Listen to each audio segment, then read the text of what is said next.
Ассалаумалейкум туугандар, кандайсыздар? Назарыңыздарда кайрадан эле базар жок каналы. Бүгүн 5 апрель 2023 жыл. Мен Бишкек шаарынын батыш түндүгү Фрунзе совхозунда жүрөм туугандар. Ушул жерден Барашный түбүндөгү бир үй сатылаптыр. Ошол үй жөнүндө сиздерге маалымат берейин деген.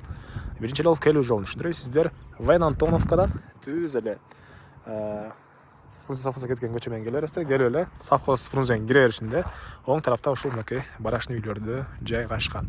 Андан мектепке балдар бул жерде мектеби бар экен, садиги бар экен, жана Бишкек шаарда түз жүргөн маршрут деле бар туугандар. Так, Молодая гвардиядан жүрөт бул жакты карай. Анан совхоз Фрунзе негизи Сокулук районунун Сокулук районуна караштуу болуп калат. Андан эсе мен барып эми калган маалыматты берейин. Оң тарапка бурулуп эле бuyактагы барашный үйлөргө кирсеңиздер, ушул жакта мынакей бул эшикте бүгүнкү чыгыштагы барашный үй жайгашкан. Анан бул жагында гараж бар туугандар, мынакей гараж деле 2 этаж экен, тарабын эле склад катары колдонсоңуздар болот окшойт. Төрүндө склады деле бар туугандар. Мына ушундай. Азыр эми үйдүн ички тарабын көргөзөйүн сиздерге. Мынакей бул үйдүн кире бериши. Бул жакта мынакей раковина орнотулуп суу чыгарылган. Кухня катары колдонулат экен. Үйдө паровой отопление бар. Көрүп турганыңыздардай котел, раковина орнотулуп суу чыгарылган.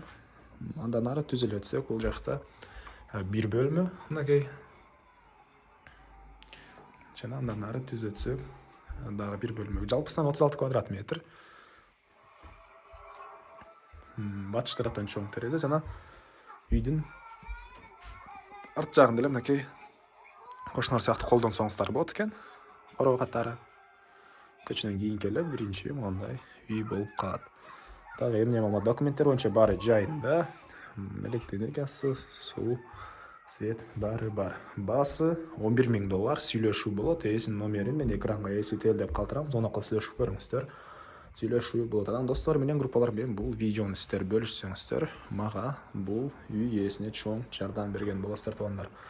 Полдор көрүп турасыздар, жыгачтан болгон пол. Мынакей мына ушундай барашный типтеги үй туугандар.